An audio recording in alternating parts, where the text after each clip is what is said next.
그 징계재산가액을 낮게 설정하는 게 좋으니 좀 최대한 이제 거래가액이 낮아졌을 때 그때를 봐서 하시는 게 좋고, 거래가액이 안 낮아졌다 하더라도 그때 가서 감정을 받으면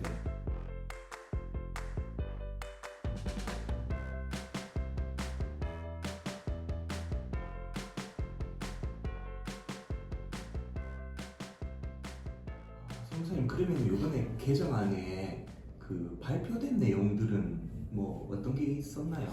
세법 개정안으로 발표된 거에는 포함이 되지 않았지만 모두가 관심 갖고 있었던 것 중에 하나가 징여재산 공제에 사용된다는데 언제가 네. 근데 그게 이번에 포함되지 않았던 거는 뭐 제 생각에는 이미 이게 4월 달에 국회에서 발의가 됐어요. 네. 통과는 안 됐고 기다리고 있는 상태이긴 한데, 그러다 이미 발의가 됐다 보니까 개정안에는 포함이 안 된 것 같고요. 근데 아직까지 이게 언제 확정될지는 모르겠어요. 최초에 이제 발의를 할 때나 아니 언론에 나왔을 때는 올해 안에, 올해 하반기에는 반드시 통과시켜서 적용을 하겠다라고 얘기가 나왔었는데 아직까지 이게 발표가 안 되고 확정이 안 되는 거 보니까 이게 뭐 내년으로 넘어갈 수도 있겠다는 생각이 들더라고요. 저도 그동안 상담을 많이 할 때 징여재산 공제액이 상향될 수 있으니 상향되고 나는 걸 확정되고 난 이후에 징여를 하시라 말씀드렸는데 이게 내년으로 넘어가면 또 얘기가 달라져요. 왜냐면 징여가 지금은 취득세 계산할 때 무상 취득에 의한 취득세는 과세표준 계산할 때 기준시가를 기준으로 계산을 했거든요. 내년부터는 시가대로 계산하게끔 넘어가요. 그러면 지금 기준시가랑 시가의 차이가 좀 상당히 있기도 하고, 그리고 또 최근에 시세 현실화도 정부에서 조금 속도 조절을 하겠다라는 부분이 있다 보니까 기준시가가 시가 대비 상당히 낮을 거란 말이에요. 그러면 내년부터 취득세율은 그대로지만 취득가액 자체가 올라가는 효과가 생기니까 공제를 조금 더 해준들 맞죠? 그렇죠.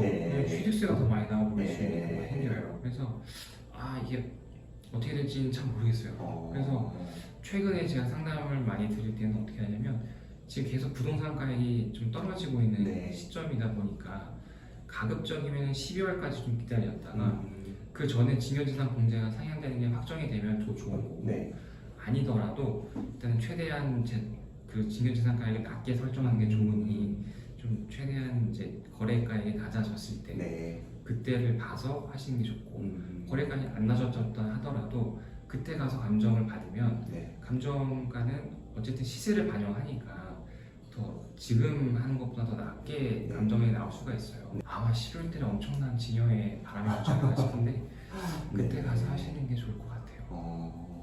그렇구나. 그리고 또 저희가 또 고려할 게 어떤 게 있을까요?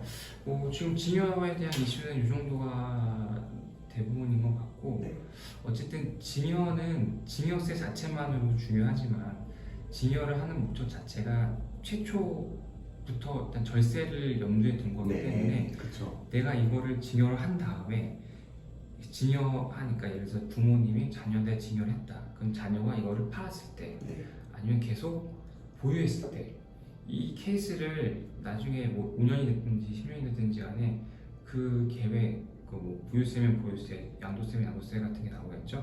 그런 것들을 좀 장기적인 플랜 하에서 좀 계산을 미리 해보시고 어떤 게 나한테 더 유리한지, 징여하는 게 맞는가 하더라도 지금 하는 게 맞는지, 그다음에 또 징여를 하더라도 절반만 하는 게 좋은지, 전부 다 징여하는 게 맞는지, 이런 것들을 좀 여러 가지 시나리오를 좀 염두에 두고 좀 하시는 게 좋을 것 같아요.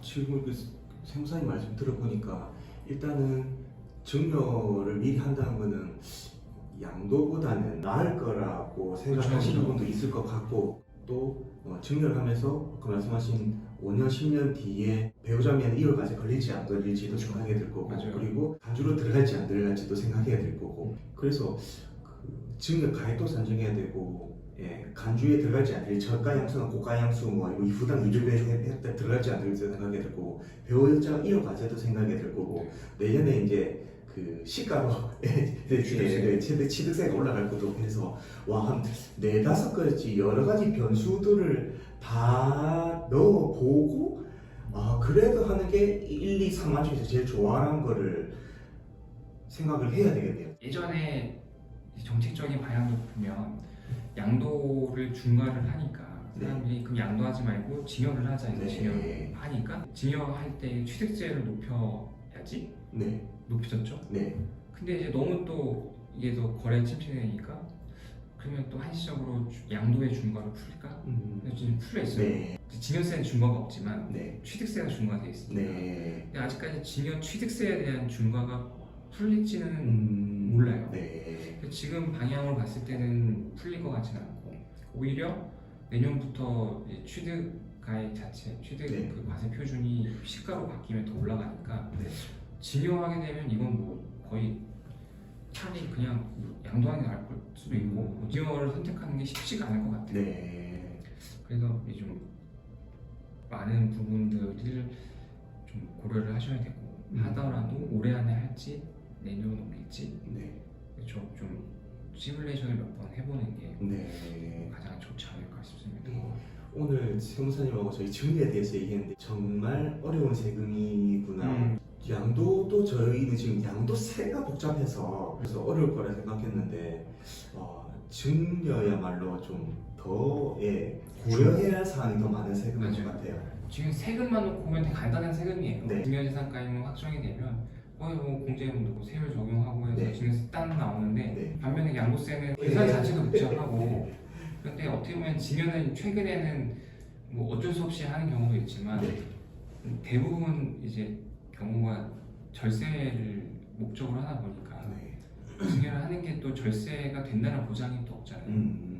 그래서 여러 가지 좀 고민할 것들이 많긴 네. 해요. 이 증여에 대한 거 얘기를 많이 했는데 진짜 좀 많은 분들이 좀 보셨으면 좋겠어요. 저는 그래서 와 증여라는 게 그냥 내 마음대로 그냥 기준 가격 좀 적당히 알고 이렇게 했다가는 뭐 저가 양수 걸리고 과세관청에서 3개월 지나서 이제 날라와가지고 물리지도 못하고 맞아요. 막 이런 상황이 발생하실 것 같아서 일 저지르지 말고 사전에서 상담하시라고. 네. 예. 네. 또 오늘 얘기 들어봐도 복잡한 변수인 것 같아요. 네. 예. 맞습니다.